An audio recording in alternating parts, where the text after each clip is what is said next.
Sáng ngày 26 tháng 1, Bầu Đức chia sẻ với Sao Star: tôi nghe dư luận nói về chuyện cần sớm gia hạn với huấn luyện viên Park Hang-seo rất nhiều. Nói thật, tôi rất muốn làm điều này nhưng bản thân tôi đâu có quyền hạn gì để có thể làm việc này. Ngày xưa, tôi còn làm ở VFF với danh nghĩa phó chủ tịch tài chính nên có thể góp tiếng nói sang Hàn Quốc giúp VFF tìm huấn luyện viên, sau đó ký với ông Park Hang-seo. Nếu trong tư thế một ông chủ câu lạc bộ thì tôi đâu có quyền hạn gì để làm chuyện này.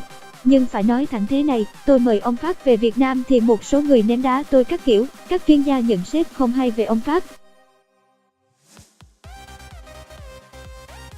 Tôi buồn chứ, nhưng biết làm sao được vì họ chưa tin thì cần có thời gian để chứng minh.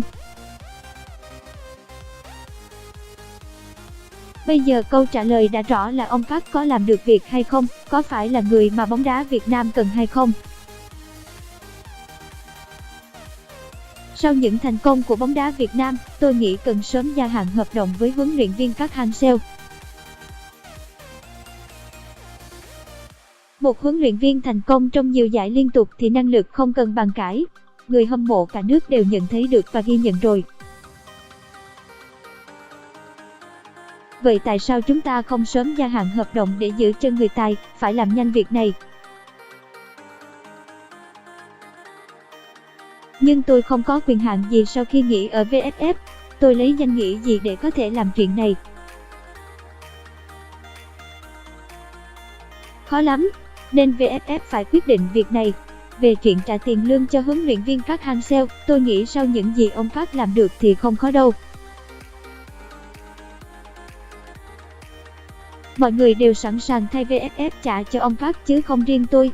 Tôi góp ý dưới góc độ một người làm bóng đá, còn mọi chuyện phải do VFF.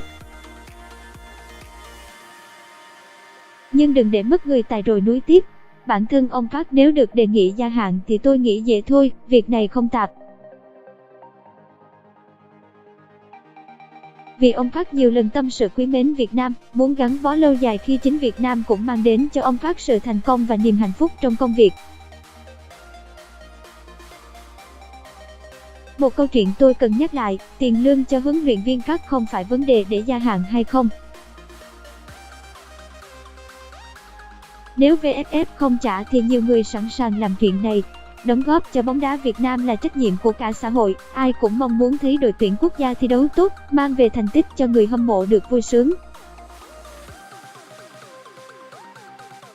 Chuyện gia hạn hợp đồng với huấn luyện viên Park đơn giản lắm nên không cần phải suy nghĩ nhiều về tiền bạc. Quan trọng có làm tốt, giúp bóng đá Việt Nam thành công hay không. Làm được thì phải trân trọng, cho họ nhận đúng với sự đóng góp. Huấn luyện viên Park là người xứng đáng được như thế sau một năm cho thấy tài năng và cống hiến cho bóng đá Việt Nam.